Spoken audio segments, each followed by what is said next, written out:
Suprahumano, el canal que te ayuda a recordar.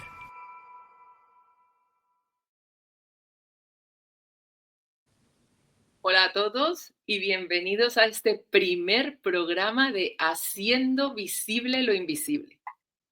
Y este es un nuevo espacio en donde propondremos con los distintos invitados que vengan temas relacionados con la parte sutil. Esa parte sutil es que estamos inmersos, pero que muchas veces no somos conscientes. Esa parte sutil que realmente creemos que es la más potente, que tiene una potencia increíble, que es la que nos amplía la visión de una manera enorme, porque esa parte sutil es la que realmente maneja nuestras vidas. O sea, muchas veces ni siquiera somos nosotros. No sabemos por qué hacemos las cosas, no sabemos por qué actuamos de una manera en especial, no sabemos por qué de repente nos vemos inmersos en la misma situación una y otra vez. No sabemos por qué reaccionamos ante unas cosas de una manera o de otra. Y también esa parte sutil es la que no tenemos en cuenta y la que yo siempre quiero recalcar con los otros espacios que tengo, que es esa parte nuestra, esa parte divina, esa parte grandiosa, esa parte que nos lleva a tener todos esos superpoderes de los que tanto habla, que todos tenemos. Entonces, en este espacio vamos a tener esas dos vertientes, esa parte de los superpoderes por un lado y por otro lado, esa parte de la conciencia. Porque es que al no ser conscientes y al no tener en cuenta esta parte, nos estamos perdiendo un mundo maravilloso. Y no podemos llegar realmente a un autoconocimiento, no podemos llegar a una autosanación. Y para eso tengo la grandísima suerte de contar con Airam Gil. Airam, ¿qué tal? Bienvenida. Hola Claudia, gracias, bienvenida, gracias por la invitación, buenos días a todos, una gran oportunidad. Pues mira, a ver, aquí ya me voy a poner a leer, porque es que esto no soy capaz de aprendérmelo, Airam, lo No siento. hace falta tampoco. Airam es, bueno, venezolana. Ella estudió la carrera de medicina hace 40 años en la Universidad de Carabobo, Valencia, Venezuela. Y luego hizo un posgrado de medicina interna en el Hospital Central. También es catedrática. Y por su experiencia de vida, que luego quiero que nos cuentes, ella empezó con todas estas terapias y alternativas y complementarias, ¿no? A algunos no les gusta llamarlas terapias alternativas, sino terapias complementarias, porque realmente lo que hacen es complementar. Y Deberían. entonces está la terapia neural, la acupuntura, la medicina tradicional china, la homeopatía, también una especialidad en medicina clásica en el área de neurociencia, y a ver si lo sé pronunciar, en el área de neuroinmunofarmacología, lo he podido pronunciar, neuroquímica cerebral y sistémica. También ha estudiado geometría sagrada. Y en los últimos años, ella se ha dedicado a investigar esa propuesta del doctor Hammer, de la nueva medicina germánica, integrando todo esto que ha estudiado antes. Entonces, no es poco.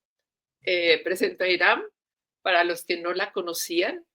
Y mi primera pregunta, Iram, ¿cómo has pasado de la medicina tradicional a todo esto? ¿Cuál ha Ay, sido tu experiencia de vida? sí, la experiencia fue muy linda porque yo me gradué hace 47 años y en el año 86 me gradué de especialista de medicina interna, trabajando bueno, hice ese posgrado en Venezuela, en un hospital, y trabajando en un hospital también en Venezuela, se nos morían pacientes sin saber de qué, gente joven. Y por otro lado, mi última cesárea, tengo 3 niños y 3 cesáreas, mi última cesárea fue terrible para mí y mi niño tenía un movimiento de la cadera que no podía caminar bien y se pensaba que era una luxación congénita de la cadera a los 13 meses. Y en ese momento, pues yo tenía un amigo que hacía terapia neural y yo quedé con una inestabilidad de la marcha por la gran cantidad de adherencias que tenía. Bueno, el hecho es que voy a la consulta de terapia neural con él era un compañero de posgrado, y luego que, por cierto, lo retiraron del posgrado porque él hacía esas cosas, hacía terapia neural, y entonces no lo aceptaron, una cosa de la época, ¿no? Y luego él me dijo, está aquí en Venezuela un médico acupuntor que vino de España, de la escuela Nechin. Si quieres que él te vea, hacemos una consulta con él para ti, para el niño. Primera consulta, y fue para mí un cambio del cielo a la tierra. Dije, me estoy perdiendo de algo. Porque yo empecé a caminar normal y el niño también. O sea, se acabó la luxación congénita de la cadera. Dije, no, aquí está pasando algo. Entonces un compañero que era intensivista en el hospital le dije, mira, el primero que descubra qué está pasando, lo que no sabemos, pues le dice al otro. Y en efecto, esta situación mejoró para mí porque inmediatamente él estaba empezando a formar en Venezuela una escuela, de la escuela Nechin, o sea, una extensión de la escuela Nechin. Y ahí empecé yo mi camino. Empecé a hacer medicina china, empecé a hacer acupuntura y me di cuenta de que estábamos perdiéndonos una gran parte de nosotros mismos que no nos cuenta la medicina clásica, que no sabemos y que respondía a un montón de preguntas que yo tenía y ayudaba mucho a los pacientes. Y muy tempranamente, empezando el curso, empecé yo a poner agujas, porque yo pedí permiso al maestro, no al que vino a Venezuela, sino al que dirigía la escuela aquí en España, y me dijo que sí, que si yo lo sentía. Entonces, conociendo muy pocos puntos, empecé a hacer acupuntura. Y como la respuesta era tan fantástica, dije, no, es que esto qué es. Empecé con una vehemencia realmente. Y desde allí dejé todo lo que hacía. Era profesora de la universidad, estaba muy bien puesta en el hospital. Yo sentía que estaba en un pedestal, pero tranquilamente me bajé del pedestal y empecé a caminar eh, de una manera que, bueno, que el cambio fue del cielo a la tierra. Todos los compañeros es contra mí, mi familia, todos. Pero yo tenía internamente ese llamado que decía, sigue. No te digo yo que no tenía un poco de miedo, porque en Venezuela hace 35 años que sucedió esto, hacer acupuntura es hacer brujería. Y muchos me decían, bueno, vamos a ir para que sea la bruja a que nos ponga acupuntura. Y solo sobrevivieron algunos pacientes que confiaban mucho y decían, bueno, si la doctora pone aguja, yo voy para la doctora porque ella sabrá lo que está haciendo. La mayoría se fue, pero llegaron esto y empezó a llegar gente nueva. Fue un camino no fácil, un camino largo, y a partir de ahí todas las inquietudes aparecían. Vino a Venezuela porque la escuela chocaba un poco con la información de homeopatía. Me imagino que no casaba o no desconocían. Y llegó a la escuela, llegó a Venezuela una parte de la escuela del laboratorio Guarón, francesa, y una doctora española fue a Venezuela a darnos clases. Maravilloso. Yo ahí inmediatamente me inscribí. Y a partir de ahí hice mesoterapia, hice eso. Llegó la sintergética, hice sintergética, después hice geometría sagrada. Y después estudié Hammer, con la suerte que trabajé con el doctor Fermín Muriano, que era un discípulo muy cercano de Hammer. Y empecé yo a buscar a Hammer por mí misma, estudiar a Hammer por mí misma a través de las personas que lo hablaban. De hecho, hice una monografía de Hammer, y esa fue la plataforma para la bioneuroemoción, la biodescodificación, la biodesprogramación, como la quieras llamar, y la psicogenealogía, que es lo que más hago ahora. Hice un curso de hipnosis y de coaching, Heal Coaching en Estados Unidos, pero la hipnosis no la aplico porque es que como espontáneamente entro en el inconsciente, no necesito hipnotizar al paciente, me llega la información. Eso es hablar de lo sutil. Lo que tú llamas superpoderes realmente son sentidos internos. Nosotros conocíamos 5 sentidos externos, que son los que ya sabemos: vista, olfato, gusto, tacto y oído, pero hoy se sabe por neurociencia que tenemos 2 sentidos externos más.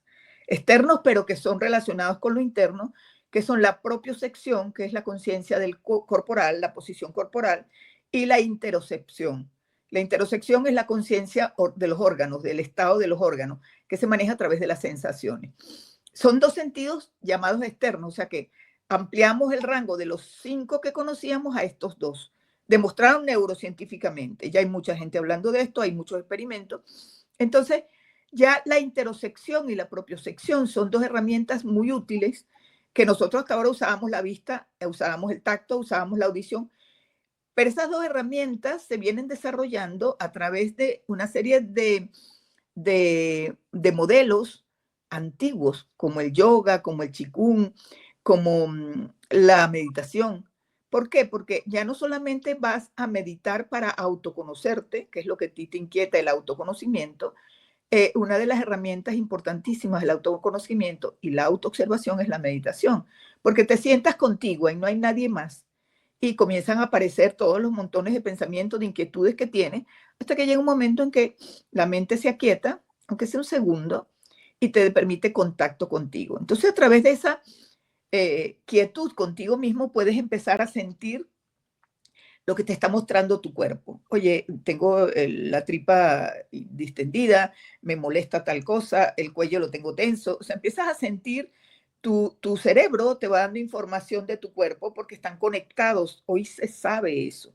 A mí me parece maravilloso. Yo soy amante, apasionada de la neurociencia desde que estudiaba medicina.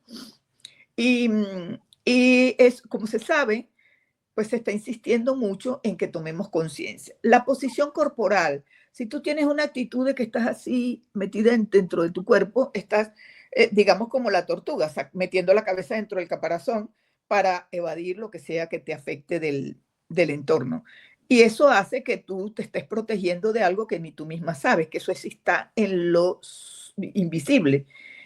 También sabemos hoy en día por neurociencia que el cerebro está más conectado con lo que está inconscientemente, con toda la información, ese bagaje informacional que está en el inconsciente. Ya, la persona te preguntará qué es el inconsciente. Bueno, es un vasto universo dentro de ti mismo, ¿no? Entonces las personas están conectadas con ese inconsciente a través del cerebro. El cerebro tiene más conexión con el inconsciente que con lo consciente, ¿sí? Que también lo tiene. Y se habla de que el 98% de nuestras decisiones, lo que tú decías antes, son inconscientes. O sea, vamos para allá, pero no estamos conscientes que vamos para allá, sino qué me lleva aquí, qué me hace estar en esta relación, qué hago yo aquí en este trabajo, por qué tengo esta familia. O sea, todas esas historias que trae el inconsciente, que ese inconsciente obviamente es un recorrido bastante largo de nuestra vida. Y nuestra vida no comienza cuando nacemos, nuestra vida no comienza cuando tenemos 5 años o cuando nos graduamos de alguna profesión o cuando empezamos a trabajar. Son etapas de nuestra vida donde adquirimos otras características u otras experiencias. Entonces, sí, lo que se sabe, lo que se ha demostrado es eso. Y lo otro que decías, esos superpoderes, son realmente sentidos internos. Tenemos entonces hasta ahora 7 sentidos internos, perdón, 7 sentidos externos, incluyendo la propiocepción y la interocepción, pero tenemos, algunos dicen 7 sentidos internos, otros dicen 15 sentidos internos. En esos sentidos internos están la clarividencia, la clariaudiencia, la telepatía, la intuición, la propiocepción, la sensibilidad consciente. O sea, una serie de sentidos que se conocen a través de otras personas que han vivido la experiencia de, bueno, son clariaudientes, son clarividentes, pero uno no les cree mucho, porque como no los tenemos desarrollados nosotros, entonces sí, todos los tenemos, todos. Algunos los han desarrollado de otras vidas, por llamémoslo así, porque eso es real, y otros los van desarrollando sobre la propia experiencia. En mi caso, yo puedo hablar que se han ido desarrollando algunos sentidos internos, probablemente los traía porque he sido médico muchas vidas, pero en esta vida tengo conciencia de que se han desarrollado, pero luché mucho contra ellos. Luché contra la intuición, luché contra la percepción, luché contra ellos porque decía, uy, esto es invento mío, ¿sí? Pero a lo largo del camino, el propio sistema, la vida, el alma me llevaban, me obligaban a aceptar esos sentidos y a aceptar que estaba recibiendo una información a otro nivel que no aceptaba. Eso se fue ampliando. Porque, Airán, porque es que ahora, perdona que te interrumpa, porque lo que nos has contado y lo que de tu experiencia, de cómo has empezado, de cómo has ido avanzando, estamos haciendo como, tú estás haciendo un camino de ampliación, ¿no? En tu Expansión. profesión, en lo que es la medicina. Entonces, tú dices, sí, empecé con esta medicina tradicional, luego empecé con esta, la terapia neural, o sea, empezaste, la ampliaste a la parte energética, la ampliaste un poquito más a lo que era la biodescodificación, la empleaste a todo, fuiste ampliando hasta llegar a la información, ¿no? Sí. A la importancia de la información. Y hay una cosa que dijiste, perdona, que me llamó mucho la atención, que decías, claro, es que cuando yo empecé, muchos de mis pacientes se fueron porque, y algunos otros se quedaron, porque decían, si la doctora sabe y me pone agujas, será porque sabe. Pero hasta dónde llega la creencia y hasta dónde llega la información sutil que no somos conscientes, que yo pensaba, un médico, tú vas donde un médico y para mí es algo, una cuestión de fe, porque tú vas donde un señor que tiene una bata blanca y 3 diplomas atrás y él te dice, tómese esto, y tú te lo tomas y ya está. Tú confías en esa persona, tienes fe en esa persona y lo que esa persona te dice, eso es perfecto. Pero ¿hasta dónde llega esto sutil y esta creencia que tú dices? Por más de que tú estabas con esa bata blanca, con esos diplomas detrás, tú misma prescribiendo una pastilla, vales, pero prescribiendo una aguja, no. Es que hasta dónde llega toda esta información que nosotros no somos conscientes de ella y que está por debajo, porque yo creo hay dos canales de comunicación, el consciente y el inconsciente. Y por ese inconsciente está pasando mucha información que nosotros no tenemos ni idea. Está Y o pasando sea, toda la me, ha, información. me ha parecido súper, este ejemplo me ha parecido literal, o sea, muy didáctico esto que tú misma has contado de cómo un médico con todo esto, si prescribe una pastilla, vale, pero si prescribe una acupuntura, para el mismo paciente ya hay un juicio. Hay una duda. Sí, mi Y amor, porque estamos la hablando de información. 35 años atrás. Hoy en día la acupuntura es muy aceptada, muy conocida. Se han demostrado con infrarrojos los canales de energía. Y yo tuve la experiencia porque hacíamos consulta gratuita en un barrio un día a la semana. Veíamos 100 pacientes en una tarde. Veíamos porque éramos varios. Tuve la experiencia en un paciente y en mí poner una aguja en el canal de riñón y manifestarse el canal como una línea de luz blanca en el interior de la pierna, por ejemplo, como del 3 de riñón hasta el 9 de riñón, un poco más abajo. Y eso se manifestó, no, hasta el 10 de riñón. Subía, había un haz de luz en la pierna. En el niño tenía la piel más morena que la mía, se le veía clarísimo. En el niño duró como una semana porque el niño volvió a la semana siguiente a la consulta y la madre me dijo, un niño pequeño, la madre me dijo, mire, todavía tiene esta luz, esto aquí marcado, desde que le pusieron la aguja. Y claro, era el canal de energía. Yo le dije, tranquilícese que es el canal de energía y lo que nos estamos... Yo creo que eran evidencias, porque como no teníamos nada hace 35 años, y en Venezuela, donde no hay casi recursos, pues que se evidenciara como si sigue adelante que estás haciendo lo que estás haciendo. Y luego en mí, que me puse una aguja de acupuntura y se veía claramente el canal en las dos piernas. Entonces, se demostró todos estos años atrás y hoy en día ya se sabe por infrarrojos que los canales de energía son visibles, o sea, los visualizan con rayos infrarrojos. Como tenemos mucho tiempo hablando de la conexión de timo con epífisis para manejo del sistema inmunológico, y sabemos que esa conexión existe, tenemos medios para estimularlos y ahora recientemente descubrieron los científicos por infrarrojos que hay una red vascular linfática que comunica el timo con la epífisis y nadie se imagina que el timo y el epífisis están conectados. El timo, que es una glándula que está en el centro del pecho, el timo como glándula que el cerebro periférico del sistema inmunológico y la epífisis como el cerebro central del sistema inmunológico. Una de las funciones, porque realmente el que tiene mucha inherencia en el sistema inmunológico es el colon, es el intestino grueso.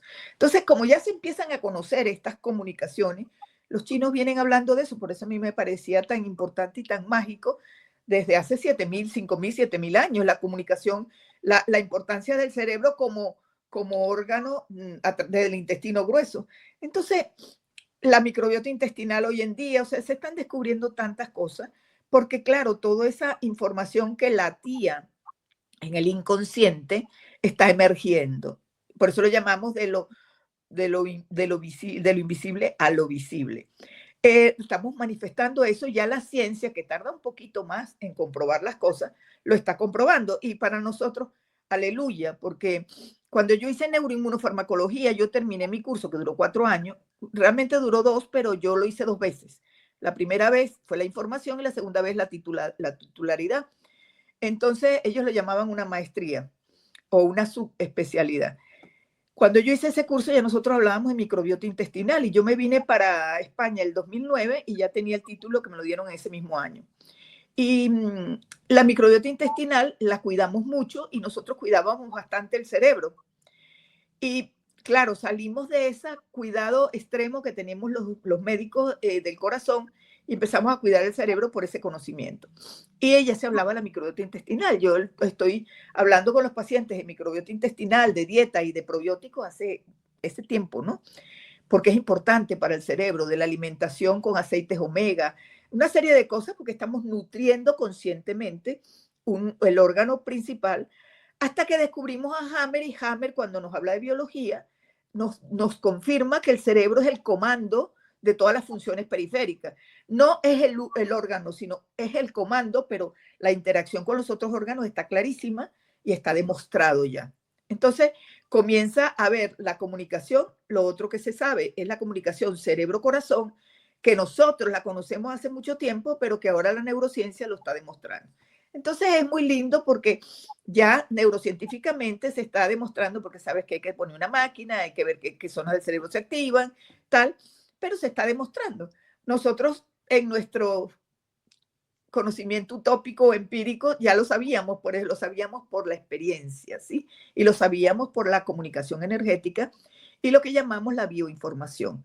La bioinformación es, yo la llamo medicina, creé un modelo terapéutico que ya tiene nombre, porque me preguntaban cómo se llama lo que hace, y yo no le había puesto un nombre, ya tiene nombre, y es la bioliberación emocional consciente, es el método Bleck. ¿Qué significa eso? Tomar conciencia de dónde está la emoción y qué te quiere decir. Porque a veces la emoción nos lleva por el camino de, ya sabes, desesperante, y tenemos a veces con la emoción noches oscuras del alma, como decía San Juan de la Cruz. Esas noches oscuras del alma simplemente son abatimientos, llamémoslo así, emocionales, estamos superados por la emoción, pero es que detrás de la emoción hay una información. Si nos aquietamos y decimos o buscamos ayuda, oye, ¿qué me está queriendo decir esto? ¿De dónde está guardada la información? ¿Qué es lo que tengo que saber? ¿Y qué puedo hacer para cambiar lo que tengo que saber? Hay propuestas, pero lo ideal sería que llegáramos al campo informacional y luego tomamos la decisión terapéutica que mejor nos convenga o nos interese. ¿Sí? Es que estás hablando de la medicina de la información. Así la llamo yo. Que es como tú la llamas, que es medicina de la información. O sea, sí, para que nos expliques, vamos a que nos entender bien cómo es esto y por qué es como no es el final del camino, porque seguramente tú seguirás investigando y de repente encontrarás algo más sutil todavía, Sí. pero es lo más sutil a donde has llegado, ¿no? Que es esa información. Entonces, esa información, me decías ayer que yo me quedé así, dije, un momento, a ver, que estaba en la célula, que Sí. estaba impregnada en la célula. Y yo digo, pero a ver, ¿cómo una información se mete en la célula? O si la célula se crea, ¿cómo le llega esa información? Primero, 2 preguntas. ¿De qué información estamos hablando? ¿Sí? Primero, ¿de qué información para la gente que no lo entienda muy bien? ¿Cuál es la información que estamos hablando? Ahí es donde entrabas tú con la emoción y lo que queda ahí, pero para que lo expliques un poquito mejor. Y luego, algo que a mí me ha llamado mucho la atención, ¿cómo está en la célula? Porque ya no estamos hablando de un pensamiento, un recuerdo, algo. No, estamos hablando de algo físico completamente que está ahí metido. Sí, a ver, estamos hablando de una información. El ser humano antes de nacer trae ya información, ¿sí? Nosotros tomamos en consideración el concepto de alma. Antes hablábamos de alma y la gente pensaba que estábamos hablando de religión o de filosofía. Es una realidad nuestra, el alma. El alma es una interfaz entre nuestra historia y nuestro camino espiritual de los orígenes o de donde venimos hasta la manifestación. O sea, en esa interfaz está lo que llamamos el alma. Le damos un nombre porque nosotros estamos designando las partes para poder conocerla y después integrarla. No hay nada separado, obviamente, pero es una manera de entendernos. Entonces, traemos un historial, así como el iPad, la computadora tiene un historial guardado. Ese historial viene de tu vida pasada. Las vidas pasadas traen una información y pueden marcan una trayectoria porque el alma vive experiencias vida tras vida y esas experiencias van permitiéndole vivir en el plano, ¿sí? Ese vivir le puede dar significado a la vida o no. Entonces, esa experiencia que trae el alma se puede manifestar a través del propósito de vida o a través de la misión de vida. La gente me pregunta, es que yo no conozco mi misión de vida. Pues no tienes por qué conocerla quizás o no se ha desvelado.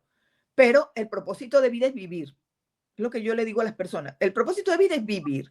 Y vivir con lo que está a tu alrededor, con el entorno. Donde se te presenta la dificultad es donde tú vas a afinar la lupa para decir, ¿qué me está diciendo esto? ¿Sí? Ese entorno puede ser la familia, puede ser las parejas, los hijos, el trabajo, los compañeros de trabajo. Ellos son los que me van a dar feedback de lo que yo traigo como propósito de vida, que es resolver, pues a lo mejor hasta contratos kármicos o aprender de la experiencia. Es vivir. Y la misión de vida, pues cada uno la trae de acuerdo a lo que corresponda. Yo tengo clara mi misión de vida porque me he visto en otras vidas pasadas espontáneamente, como médico en los sueños, lo que sea, como médico. Entonces, cuando tú tienes es como un continuum, tú tienes una claridad de tu vocación o de tu hacer, pues es que lo traes muy claro. O sea, vienes a eso. Yo de 5 años decía que iba a ser médico. Sí, eso es que estaba claro porque hay momentos en que se te activa, ¿no? Desde que nace. Luego, además, de esa información, que es clave la que trae el alma, esa información del alma te permite elegir los ancestros por donde vas a experimentar todo lo que quieres experimentar. Voy a estudiar bachillerato, bien, voy a estudiar en este colegio, en este otro colegio, estas materias. Entonces, uno viene con los ancestros que traen la información que me va a ser muy útil para experimentar. Esos ancestros, pues obviamente la línea materna y la línea paterna, conocida o desconocida, porque puede ser que yo venga a este planeta y me quede huérfano. Desconozco mi biología, o sea, mi origen biológico y esa historia. Pero si alguien me adopta, entonces adopto los programas, la información de los ancestros que me adoptaron. Entonces, se puede siempre llegar, por la experiencia misma, se puede llegar a una información. Además de la información del alma y la ancestral, comienza a haber una información que se empieza a plasmar en el momento antes de la concepción, 9 meses antes de la concepción. Y uno se pregunta, ¿qué información traigo yo 9 meses antes de la concepción?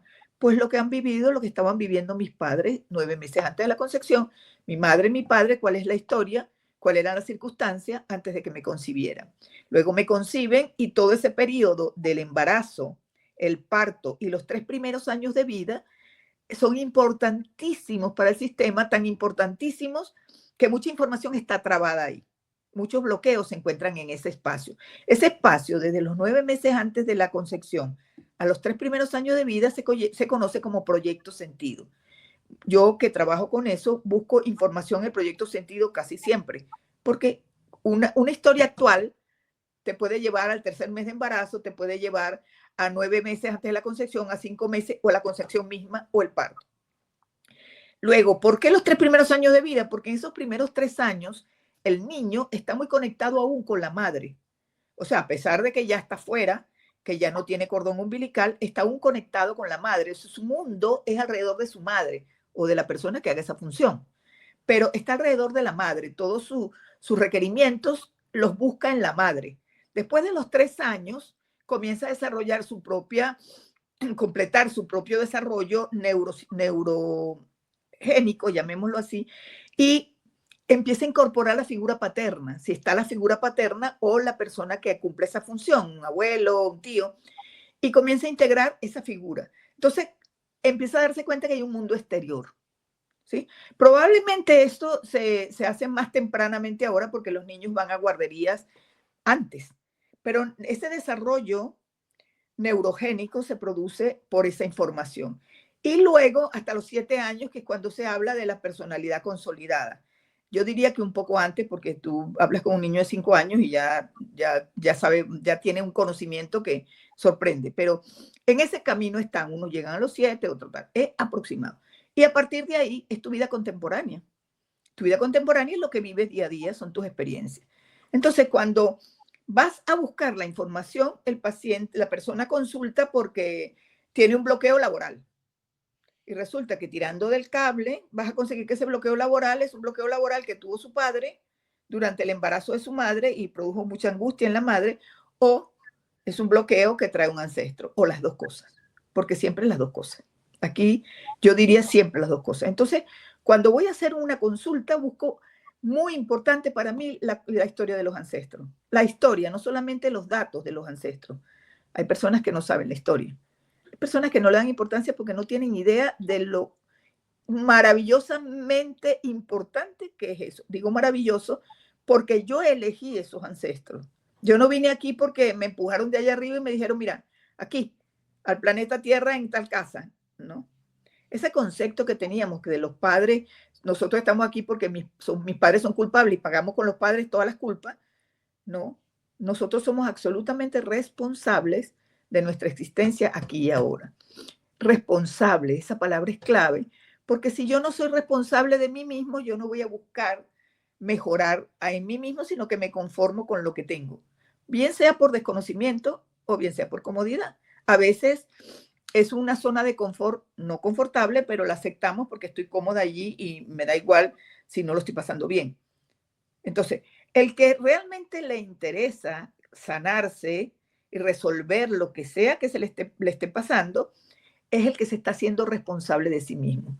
Entonces estamos en un momento de vida donde antes, esos 35 años atrás, donde la persona iba para que el médico la curara, con una aguja, con una pócima, con un remedio, hoy se está viendo de otra manera. Esa estructura de pensamiento lineal, donde voy para que el padre me quite los pecados, voy para que el maestro me enseñe, voy para que el médico me cure, está cambiando hace tiempo ya, porque yo ahora soy activo, participo en mi proceso de curación, de sanación, de nuevo orden, de conciencia, responsabilizándome de mí mismo, y busco la ayuda que me sea más cómoda a mí o más fácil o que mejor entienda.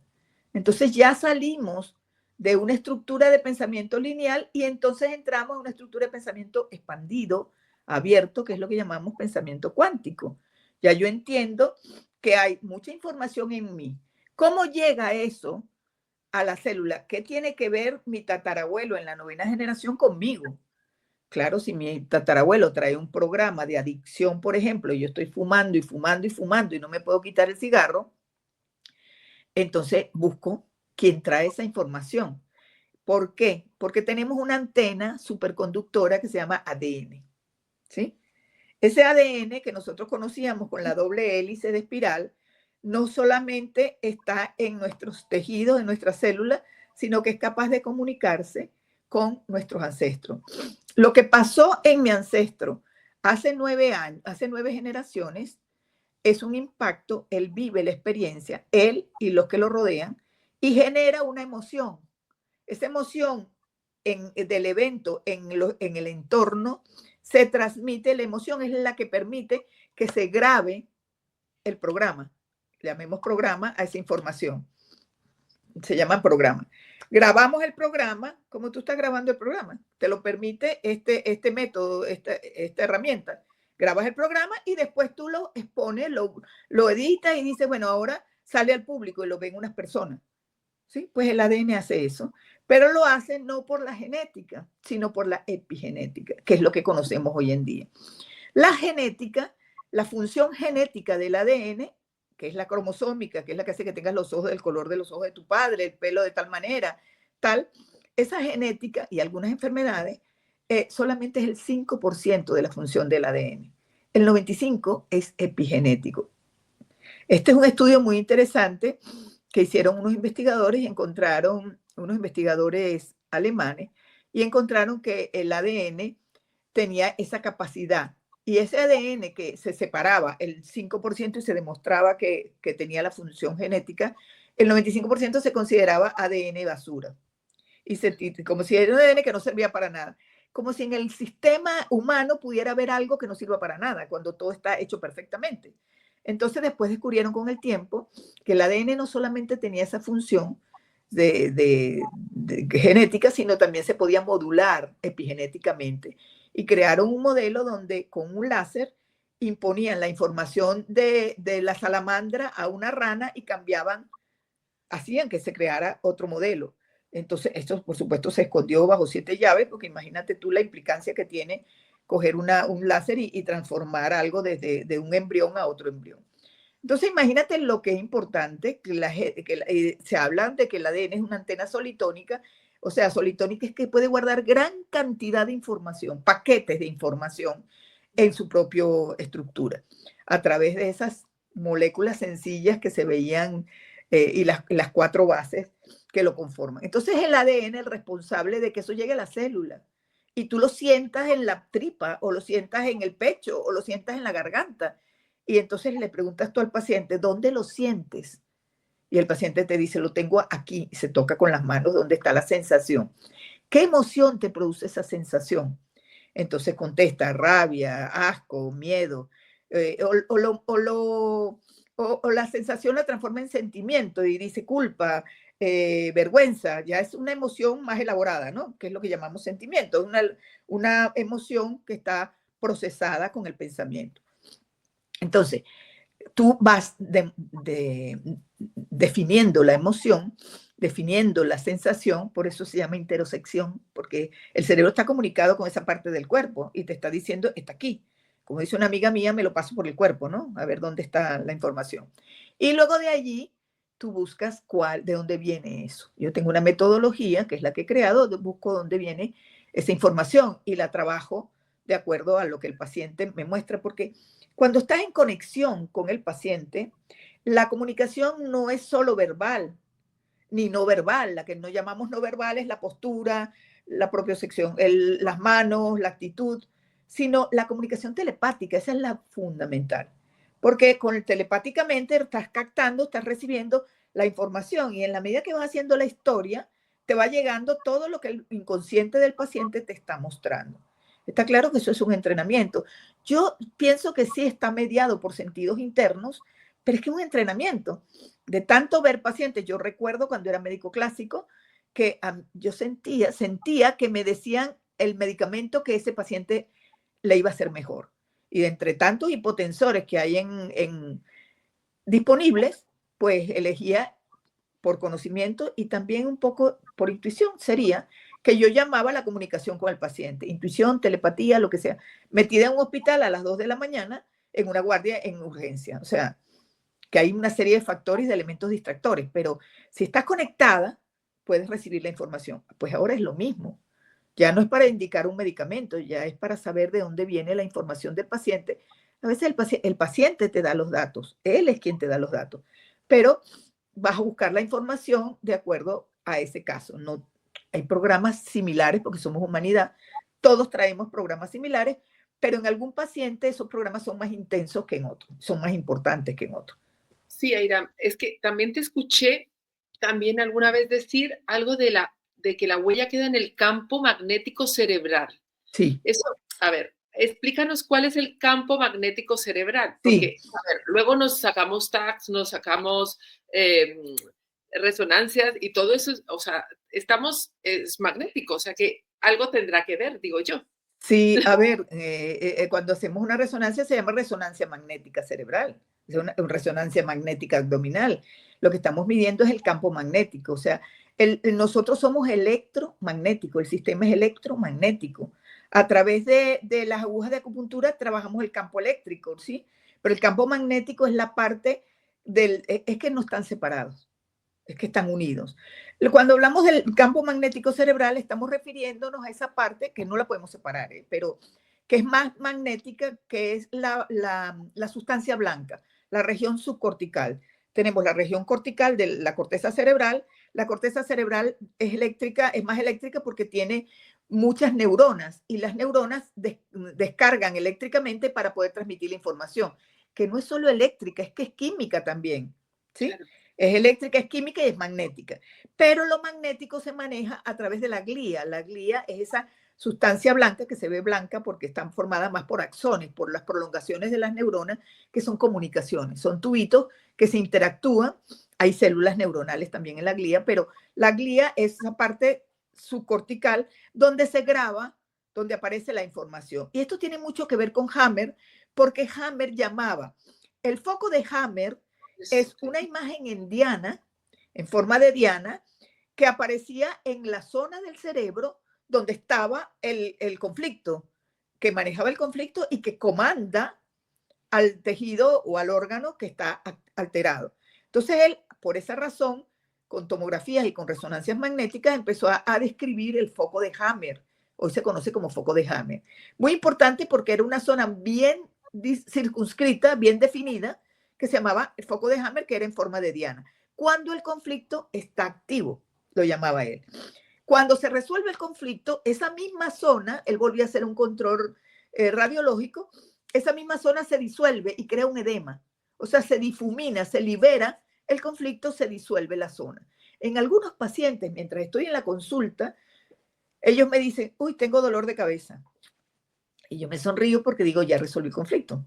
Si pudiéramos hacer una resonancia magnética antes de entrar a la consulta y una resonancia magnética cuando dice, me duele la cabeza, es porque vas a conseguir en la misma zona la diana y en la misma zona el edema. Eso es lo que se llama el campo magnético cerebral, ¿sí? Pero es todo magnético. Lo que pasa es que es más magnético en unas zonas que en otras. Entonces, esas zonas en diana están en todo el cerebro, no solamente en la corteza, en la región subcortical, sino que él las dibujaba en el tallo cerebral, en el milímbico, donde estaba el comando, en el cerebelo. Son las zonas que él describió. Él describió el cerebro en 4 partes porque lo relaciona con el desarrollo embrionario del cerebro y de los tejidos del sistema. Es un trabajo interesantísimo, muy real, yo lo confirmo día a día, desde que lo conozco y lo aplico, lo confirmo. Entonces sí, ese es el campo magnético, pero todos somos electromagnéticos y por eso yo uso mucho el magnesio, porque nuestro campo magnético terrestre está muy debilitado por las formas como cultivamos y como creamos los cultivos, con todas las cosas que hay. Entonces el campo magnético no está tan fuerte y yo complemento con magnesio en sus diferentes variables, formas, ¿no? Depende de la paciente. Una cosa, Iram, es que te estoy oyendo hablar y digo, a ver, ¿por qué si realmente somos electromagnéticos y somos energía y somos electrones, o sea, todo eso está dentro de nosotros y la medicina lo sabe porque lo usa para diagnosticar, pero ¿en qué momento se rompe y no se tiene en cuenta toda esta parte en el momento de tratar a los pacientes, en el momento de una prevención, en el momento de integrar? ¿Por qué? No sé. ¿Por qué sirve solamente para diagnosticar, pero no para curar? O sea, no lo entiendo. Sí, no se rompe, no es que se rompa, es que hay una separación. La estructura de pensamiento de nuestra medicina está basada en la forma, en el tejido, en la histología y en la curación. La curación es que si tú tienes una tumoración y yo te la quito y te doy lo que necesites, ya te curé o ya te curaste. Pero llega hasta ahí. No, no pasa nada, no está mal, solo que está en la estructura, solamente en la materia, en la forma. No, sí, hay una parte de la medicina que toma en cuenta la no forma cuando son enfermedades mentales o cuando son problemas psicológicos, que lo hace la psicología y la psiquiatría. Pero se ha creado el modelo, es un modelo creado, donde tú vas para que te resuelvan. Entonces el paciente mismo busca que el otro le resuelva su situación y que le dé lo que necesita. No quiere participar, no busca resolver por sí mismo o porque no lo sabe, o como te decía antes, porque está en una zona de confort, que mejor no me saques de aquí, porque mis creencias, mi forma de pensar, me da mucho miedo si me sacas de aquí. Y como nosotros los médicos nos hemos vuelto un poco dioses, que salvamos vidas, que resolvemos problemas graves, entonces, claro, corremos para allá porque este me va a resolver y me va a salvar. Nosotros no necesitamos, cuando este concepto cambie y cada uno de nosotros asuma que no necesitamos que nos resuelvan, sino nosotros vamos a caminar a conciencia, no importa si voy al médico porque tengo una emergencia y me saca de lo agudo, pero después yo misma voy a buscar dónde está trabado ese síntoma, qué es lo que me está diciendo. Voy a escuchar mi cuerpo, pero con una atención total. Ya no voy a escuchar el miedo que mi cuerpo me da porque tengo este síntoma, sino voy a escuchar el síntoma y le voy a decir, ¿qué me quieres decir? Voy a tomarme un analgésico para calmar el dolor, pero después tú me vas a decir qué es lo que me quieres decir. Me siento conmigo o busco acompañamiento para, nosotros somos traductores, para traducir qué es lo que me quiere decir el síntoma. O sea, de médicos activos que resolvíamos, que curábamos, nos hemos vuelto médicos acompañantes que traducimos la información que tú todavía no puedes traducir de tu inconsciente. ¿Sí? ¿Para qué? Al tener conciencia, como alguna, sí, eso me pasó a tal edad, no me acordaba, fue tal. Toma conciencia o llora, ya está sacando lo que está guardado y bueno, con una que otra cosa se puede resolver. Eso es así. Eso también quería preguntarte, porque sí, estamos hablando de esta nueva medicina, de la información, de la información, de la importancia de la información, de estos programas. Ya, bueno, ya sabemos que los tenemos, ya sabemos que tenemos que ir a la consulta del médico, no a que nos solucione algo, sino a buscar respuestas, ¿no? Exacto. Tenemos que ir a buscar respuestas. Para eso están todo esto, para buscar respuestas.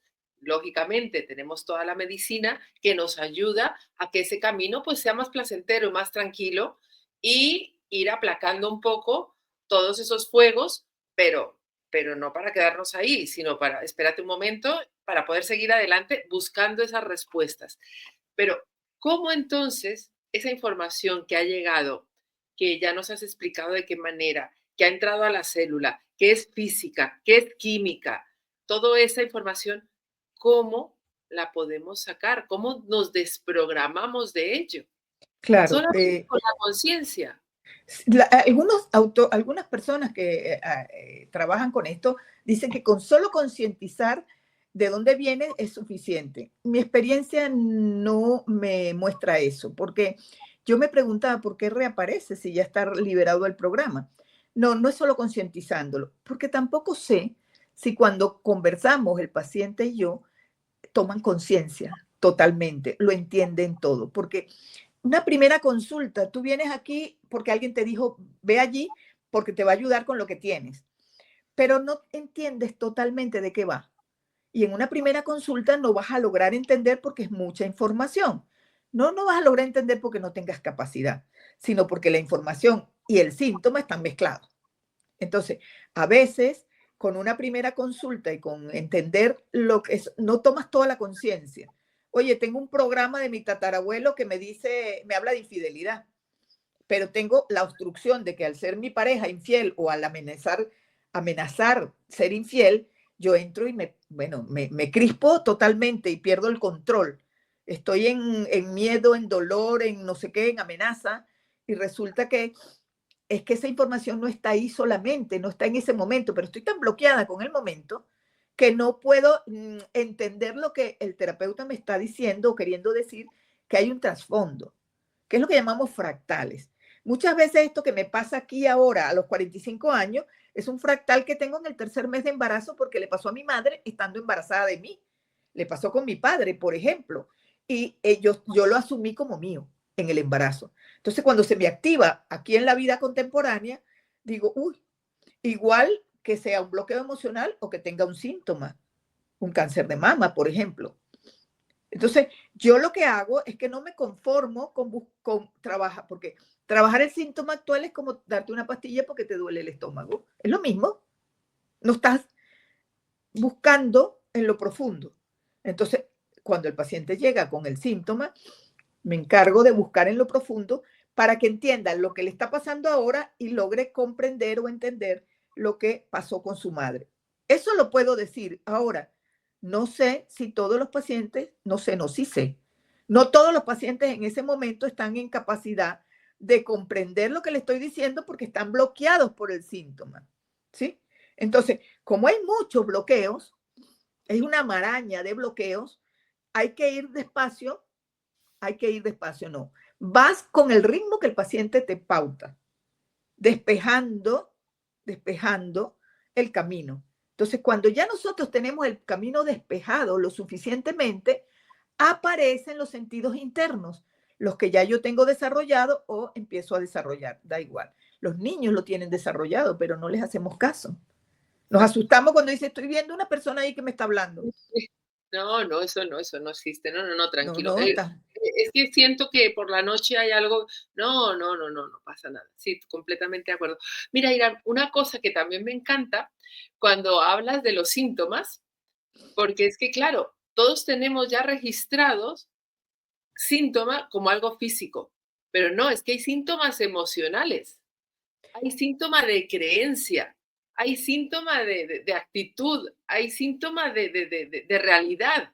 Todos esos son síntomas también que tenemos que se están presentando, pero no los vemos como síntomas, los vemos muchas veces como suerte, qué mala suerte, o qué buena suerte he tenido, o qué buena suerte tienes tú y qué mala suerte tengo yo. No nos hacemos cargo ni siquiera, ya no de resolverlo, sino ni siquiera de entender que eso es un síntoma. Claro. Sí, no lo entendemos como un síntoma. Yo cuando hablo de síntomas no me estoy refiriendo a un dolor o a un bulto o a un malestar. No, yo me estoy refiriendo a todo lo que me rodea. Un síntoma puede ser, un síntoma muy claro es mi relación de pareja. Un síntoma muy claro es mi conflicto laboral. Un síntoma muy claro es que estoy bloqueado. No sé qué me pasa, pero no me entra nada, no entiendo nada, no sé qué me pasa. Todos son síntomas.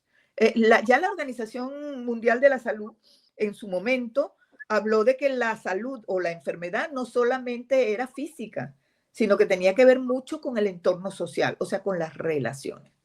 De hecho, vuelvo a nombrar a Hammer, hay una parte del cerebro que se encarga de las relaciones, que es la corteza cerebral.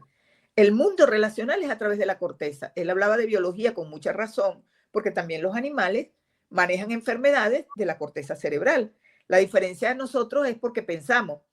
La gran diferencia y la gran problemática del ser humano es porque piensa, puede pensar. Es humano pensante, ¿sí? Ahora estamos integrando humano sintiente. Pero ya hace mucho tiempo los teosóficos hablan de alma pensante, alma sintiente y alma espiritual. O sea, ya los teosóficos hablaban de eso. Dividían el alma como en tres aspectos, pero es la misma alma. Solo que una parte, el alma sintiente, el alma pensante, el alma espiritual. El alma espiritual es la que te conecta con eso que te dije al principio, tu realidad y tu origen, cada quien lo llama como quiera llamarlo, fuente, Dios, Tao, absoluto, lo que sea, universo. Y el alma pensante es la que te permite discernir, tomar conciencia, y el alma sintiente es la que siente, simplemente es la experiencia. Entonces, si tú a través de esa experiencia, ese aspecto tuyo, lo vas sanando, lo vas trascendiendo, lo vas concientizando y no tienes ningún papel, ningún rol de víctima, es que me hizo, es que no sé qué, o yo no puedo, o yo no valgo, esas cosas no tienen nada que ver con la realidad del ser, pues tienen que ver, obviamente, pero que las podemos trascender. Tomamos conciencia, vamos liberando todos esos procesos, podemos llevarnos cuando nos marchamos de este plano, toda esa información experimentada, aprehendida, ¿sí? Como cuando tú vas a un curso y aprendiste del curso y lo puedes aplicar. Cuando yo vuelva como alma a este plano o a otro parecido, yo aplico lo que aprendí, ¿sí? Y eso que aplico lo puedo ir cada vez mejorando, puliendo, volviendo cada vez más, más útil, diría yo, para mí y para la humanidad, para lo que vengo. Entonces, si el síntoma es cualquier afectación que tengo, puede ser que no puedo con los nervios, me estoy comiendo las uñas, puede ser que no duerma, puede ser lo que te decía, un conflicto relacional. Entonces el síntoma ya no es más, la mayoría de mis pacientes no consultan por síntomas físicos. La mayoría de mis pacientes consultan por síntomas de otra índole, porque están trabados, porque no pueden, porque tal. Hay unas cosas clarísimas, cuando son del árbol son clarísimas, cuando son del árbol genealógico, pero es por la experiencia, ¿sí? De ver pacientes, de ver pacientes, de ver pacientes, que tú vas ya sabiendo por dónde vienen las cosas. Sí, mira, voy a poner aquí, Aira, a ver, esta es tu página, ¿no? Sí. Vale. Sí, porque es muy curioso todo esto que hablas y la importancia, volvemos otra vez, la importancia de lo sutil, la importancia de toda esta parte que se supone que no vemos o que muchas veces no vemos porque no se ve y no vemos porque no somos conscientes. Es que Claro. no la vemos por dos caminos distintos, porque no la podemos ver y porque no somos conscientes. Y la importancia de crear esa conciencia y esa, como tú dices, esa autoobservación y esa comunicación y relación con el cuerpo. Porque a mí también me ha pasado que de repente llega gente y todo está perfecto, todo está bien, y tú le dices, a ver, siente, ¿qué sientes en el cuerpo? Siente. No, no siento nada, está perfecto. Hay una desconexión tan grande que es que no, a ver, ¿cómo trabajas? O sea, ¿cómo si ni siquiera hay una conciencia? Hay que empezar, y como tú dices, esto es una práctica que vas adquiriendo poco a poco y vas empezando a sentir. ¿Qué nos podrías decir tú? ¿O cómo hablas tú con la gente? ¿O qué consejo les das para que empiecen realmente a sentirse ellos mismos, a conectar con ese alma sintiente de la que tú nos estás hablando? A ver, hay una cosa muy importante, Claudia, que se ha descubierto neurocientíficamente. Yo no tengo los valores ni las referencias científicas, pero en Internet sale, que es que hoy en día se ha demostrado que el corazón y el cerebro están absolutamente comunicados. Nosotros sabíamos, porque hay un instituto del corazón, nosotros sabíamos que el corazón es el que comanda la función cerebral, es el que le dice al cerebro, esto sí, esto no, hazlo. Por eso hablamos de sentir con el corazón para no quedarnos en la razón, porque es que nuestro cerebro está entrenado para pensar racionalmente, porque el inconsciente está allí abajo oculto, ¿no? Si ese inconsciente tiene un impacto muy importante, o sea, algo que sufrió mucho, lo guarda mucho más abajo o más adentro, llamémoslo así, porque, como decía Freud, en el sótano de la represión, el sótano de la represión, escondes en el sótano aquello que no puedes manejar, hasta que sale como un síntoma, que es lo que nos dice Hammer. Un conflicto que tú tienes emocional difícil, que no lo puedes manejar, lo guardas ahí en ese sótano de la represión que dice Freud y sale como un síntoma, sale como un cáncer, sale como tal en cualquier órgano, dependiendo del conflicto. Dime cuál es el conflicto y te diré qué órgano está afectado, decía Hammer. Dame una resonancia y te digo cuál es el conflicto y te digo cuál es el órgano afectado. Eso es real, porque él creó esa tríada psique, cerebro, órgano. Cuando habla de psique, no de psicología, sino de conflicto biológico, que es un impacto emocional. Entonces, realmente las personas, cuando tienen una situación que te obliga a buscar ayuda más allá del calmante del dolor, o más allá de ir a rezar, que no está mal, pero a lo largo de los años la vida nos ha mostrado que no es rezando que se resuelven los asuntos. Ayuda, pero no es rezando. Entonces, buscamos acompañamiento, pero es por nuestro requerimiento, es la inquietud tuya. Tu inquietud llega hasta que te quiten el dolor, te vas a la medicina clásica, a urgencias, a la consulta, y te quitan el dolor, te dan una vitamina o te dan algo, o te dicen es esto. Pero si tu inquietud va más allá y dice, no, no, yo no me voy a conformar con que tengo un malestar de estómago de hace tiempo, yo voy a buscar qué más está pasando en mí que me dice que tengo ese malestar de estómago. Entonces, el acompañante, que es el terapeuta, te va a llevar por un camino donde tú puedes autoobservar qué te está pasando, con quién estás viviendo, qué estás rumiando que te produce el dolor de estómago.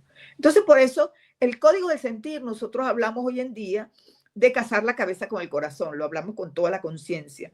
Y es sentir, el código del sentir. El código del sentir me va a llevar a empezar a autoobservarme y autoconocerme, bien sea meditando o bien sea quedándome 5 minutos, que también es meditar quieta, respirando y observando qué siento cuando respiro, qué me pasa en mi cuerpo. Eso ayuda mucho. En la página yo grabé algo que yo llamo la alineación. La alineación es tomar conciencia de mi conexión con la Tierra y mi conexión con el Sol, integrar esa conexión en mi cuerpo, en la glándula timo, que es la glándula del cuarto chakra, del cuarto centro, y es una glándula muy importante porque es una glándula de integración. A mí me pasó algo interesante cuando yo trabajaba solo con Sintergética, que yo conectaba a los pacientes con el timo. Los ancestros los conectaba con el timo, con las herramientas que nosotros usamos. Hasta que después me enteré de que el timo es la glándula de integración. Claro, es el corazón realmente, ¿sí? Es la cúpula del corazón. Las glándulas son las procesadoras de información y las procesadoras energéticas del chakra. Tú no puedes, la energía que trae el chakra tiene una alta frecuencia y no puede entrar en el cuerpo sino a través de una glándula que procesa esa energía, le baja la frecuencia, la adapta al sistema y de allí se alimenta y se nutre la zona. Entonces, esa glándula de integración, entonces la alineación es un procedimiento, es una herramienta que podemos utilizar, tomará 2 minutos, alinearse. Al despertarnos, nos alineamos, nos sentamos 5 minutos a meditar, 2 minutos, lo que cada quien necesite, o antes de dormir, y ya entramos en una conciencia ampliada de nosotros mismos, o sea, tomamos conciencia de que somos más allá de la biología, más allá de las emociones, más allá de la energía, y que tenemos una conexión real que simbolizamos con el corazón de la madre tierra, el corazón del sol, pero que es la manera de decir estoy aquí entre el cielo y la tierra, que es lo que dicen los chinos hace muchos años, hace mucho tiempo, que el hombre es un ser entre el cielo y la tierra, eso lo han dicho los chinos siempre. Entonces, sí, con su ideografía y tal. Entonces, eso, tener conciencia de que soy parte del cielo, parte de la tierra, incluso Nassim Haramein, que es un físico totalmente atípico, pero muy inteligente, hereje total de la física normal, Nassim Haramein ya en la curva de Planck coloca la información de dónde está el hombre entre el microcosmos y el macrocosmos. Es lo mismo que dicen los chinos, el cielo y la tierra, pero ya con física cuántica. Entonces es interesante cómo nosotros podemos entendernos y comenzar a redescubrirnos y a saber que no nos conformamos con ser solamente materia, sino que si me duele el hombro, entonces sé para qué sirven los hombros. Entonces, para arrimar el hombro. Entonces el hombro me está doliendo porque, bueno, porque hice un ejercicio en el gimnasio y se me fue la mano y hice un peso inadecuado, pero tengo 2 hombros, me duele el derecho. ¿A quién le estoy arrimando el hombro? A mi padre, a mi pareja, al colega, a mi hermano. ¿En dónde estoy poniendo el peso? Tomando en cuenta que hay otros factores que podemos manejar desde el punto de vista de eso. Entonces, si nosotros conocemos o empezamos a conocer más información, la utilizamos si queremos, porque es elegible. O sea, la ventaja cuando decimos que tenemos libre albedrío, realmente no somos totalmente libres porque tenemos una serie de patrones y de pautas por las que estar aquí, pero el libre albedrío es la capacidad que tienes de elegir. Yo puedo elegir. No, que es que me dijeron que iba a haber una epidemia y me dio miedo. Es tu elección. ¿Sí? Si veo en la tele y entonces veo las noticias y dicen que va a haber no sé qué, es tu elección. Yo lo que le digo a las personas, yo no compro. A mí me venden como a todo el mundo, pero yo no compro. Porque no voy a comprar esa información que no me es útil y que sé que no es verdad y que está manipulada. Pero bueno, el que lo compra está bien. Después se responsabiliza de lo que compró. Es como el comprador compulsivo, que después llena la casa de cosas y no les necesita ni la cuarta parte de lo que es. Es interesante porque, mira, la neurona ya te muestra lo austero que es el sistema, lo austero que somos. La neurona es tan austera, cuando hablo de austeridad, no hablo de filosofía ni de religión, ni de una pauta que tenemos que cumplir, no. Cuando hablo de austeridad digo, la neurona tiene un químico, una sustancia, un neurotransmisor, que en la parte de la sinapsis, que es la comunicación neuronal, que es un espacio entre una neurona y otra, sale el químico, sale el neurotransmisor. Hay un transportador en ese espacio, o sea, un carrito que lo lleva para la otra neurona. La otra neurona recibe la información, el neuroquímico activa los receptores, le dice, mira, esto es lo que hay que hacer, tal, y el neuroquímico regresa por el mismo carrito transportador y vuelve a la neurona original y se vuelve a archivar, se vuelve a almacenar, archivar no almacenar. Entonces, tú dices, wow, si un sistema nervioso tan potente y tan capaz como tenemos es austero, ¿Qué hacemos nosotros comprando tantas cosas y teniendo 3.000 cosas para esto y no sé cuántas? Entonces, está bien. Por eso esta corriente japonesa del minimalismo era un planteamiento bastante bueno, porque es que llenamos, ¿qué estamos llenando? Estamos llenándonos de ropa, de comida, de Así, adornos, de muebles. llenamos Estamos vacíos. llenando vacíos o estamos llenando evasión, estamos evadiendo algo. Entonces, buscar eso es conciencia, es responsabilidad. ¿Qué estoy llenando? Tú has dicho una cosa que me ha encantado, porque sí, yo siempre lo pienso, pero tú has dicho que tú llegas hasta donde tu curiosidad marca, Claro. porque es lo que yo digo, tú no vas a que te solucionen, tú vas buscando respuestas. Y así es como yo creo que hay que llegar a cualquier sitio donde cualquier profesional, donde cualquier terapeuta, con cualquier medicina, con lo que sea. O sea, vas no a que te solucionen nada, vas buscando respuestas. Y lo que tú has dicho, ¿hasta dónde? Tú lo marcas. ¿Hasta dónde tienes la curiosidad? ¿Hasta dónde te lleva? Pero claro, hay que ser conscientes de que esa poca curiosidad también merma la posibilidad de realmente sanar. Pero Porque no pasa nada, no pasa nada. A ver, la curiosidad puede llegar a un punto, pero eso no depende de mi capacidad. Depende de qué bloqueos traigo, cuáles son las claro, programaciones que traigo. Hay una programación muy limitante que son las creencias. ¿Sí? exacto. Las programaciones son programaciones, pero después yo con esas programaciones tengo creencias. Entonces hay creencias que son muy dogmáticas, ¿sí? Y son muy limitantes. Una creencia te limita. Si yo tengo una creencia religiosa dogmática, pues lo que tú haces es brujería, como me dijeron a mí. Son las creencias, porque las creencias están basadas en una búsqueda de conexión con lo que realmente soy, mi origen, mi divinidad, y lo busco a través de una institución o de una composición que le llamamos religión. Pero las religiones tienen pues métodos, pautas para que funcionen. Entonces, estamos buscando el Dios a través de la religión cristiana, a través de la religión católica, a través de la religión maometana, a través del budismo, pero lo que estamos buscando es lo mismo todos. Lo que estamos buscando es la conexión con nosotros, que está en nosotros y está en nuestro ADN. El ADN no se limita a comunicarme con mi ancestro y lo que le pasó a mi ancestro.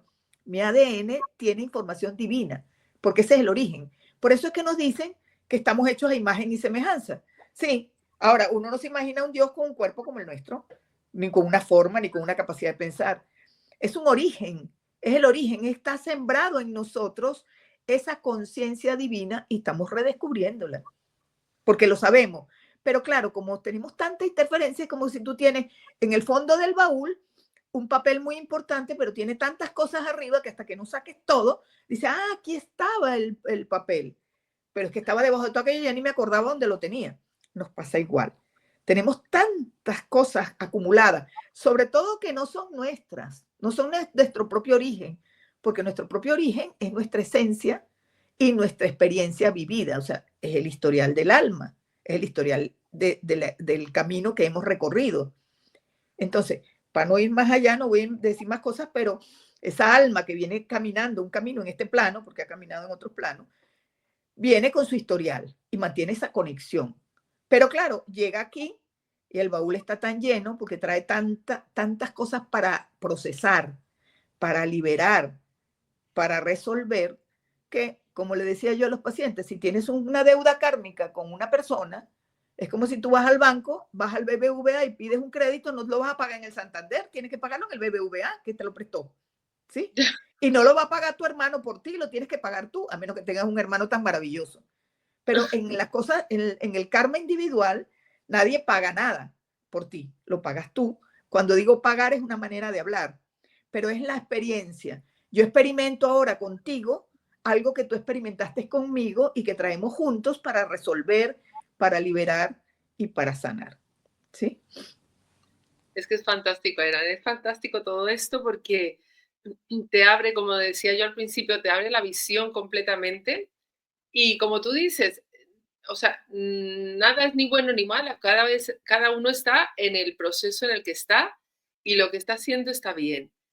Pero aún así, yo sigo pensando que si nosotros hablamos de esto, porque crear se crea con lo que se cree, ¿no? Hay Claro, que, y claro. entonces esa creencia es muy importante y esa creencia muchas veces ni siquiera es nuestra y viene por esta información de la que estamos hablando. Entonces, crear conciencia es muy importante. Y yo te agradezco enormemente, Irán, todo esto que nos has dicho, aunque yo te digo, me has dejado todavía con más preguntas de cuando empecé. Sí, a ver, somos nosotros los que creamos nuestra realidad, ¿sí? ¿La creamos desde dónde? Porque la gente dice, no, pero yo lo que estoy viviendo no me gusta. ¿Cómo que me estás diciendo que yo creé esta realidad? Sí, pero Claro, ¿dónde la estamos creando? Obviamente ninguno de nosotros quiere sufrir, ni que le duela nada, ni que le fallen las cosas, ni tener fracasos, ni nada de esas cosas. Pero estamos creando esa realidad ¿de dónde?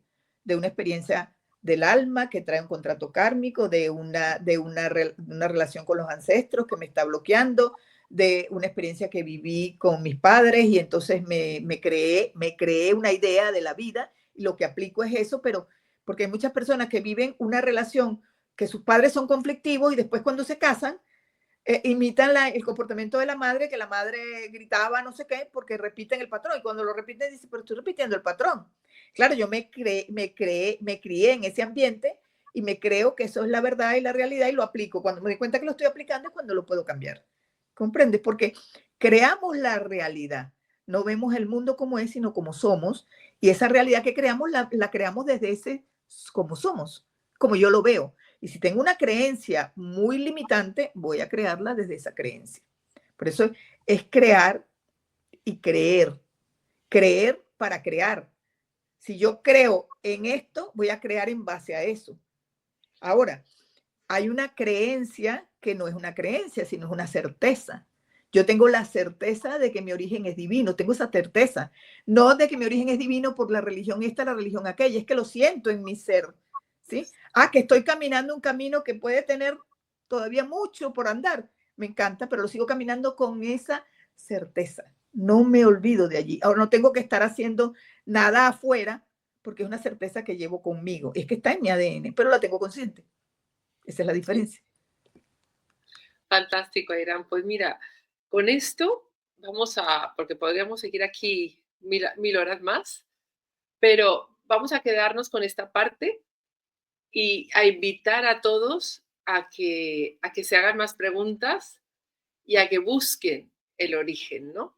Y a que se pongan a pensar de dónde, primero, cuál es esa información y de dónde puede venir. O sea, porque es que esto es fascinante, porque empiezas y esa curiosidad cada vez va creciendo más, porque al final esto es como un culebrón, así como decimos nosotros, un culebrón venezolano, porque Exacto, empiezas y dices, madre mía, esto, y esto viene de aquí, y empiezas a conectar puntos y dices, anda, pues claro, ahora lo entiendo. Y es que además es un viaje fantástico. Yo lo recomiendo exactamente. además porque aprendes mucho de ti, aprendes a conocer y a tu familia, a tus padres, a entender muchas de las cosas que están pasando y de tu mundo, que al final la familia también forma parte muy importante de ese mundo, de ese Claro, núcleo. Y, claro, y de repente entender por qué reaccionas, lo que decía al principio, por qué reaccionas así, porque tienes estas experiencias, por qué, es que es fascinante. Y también importantísimo, porque tú eres médico, también por qué empezamos a tener estos problemas de salud claro, y por qué tenemos esta genética, como decimos que ya sabemos que no es genética, sino que es epigenética. Entonces, yo de verdad, Aira, muchísimas, muchísimas gracias. Ha sido fantástico, te agradezco enormemente. Estoy muy contenta porque, como decía al principio, este es el primer programa de este espacio y me encantaría que en algún futuro pudiéramos volver a contar contigo porque es una delicia escucharte. con mucho gusto. Muchas gracias a ti, Claudia. Espero que sea muy útil para las personas que lo escuchen. Vale, pues nada, entonces con eso nos despedimos y nos vemos en la próxima. Hasta luego, bye. Adiós.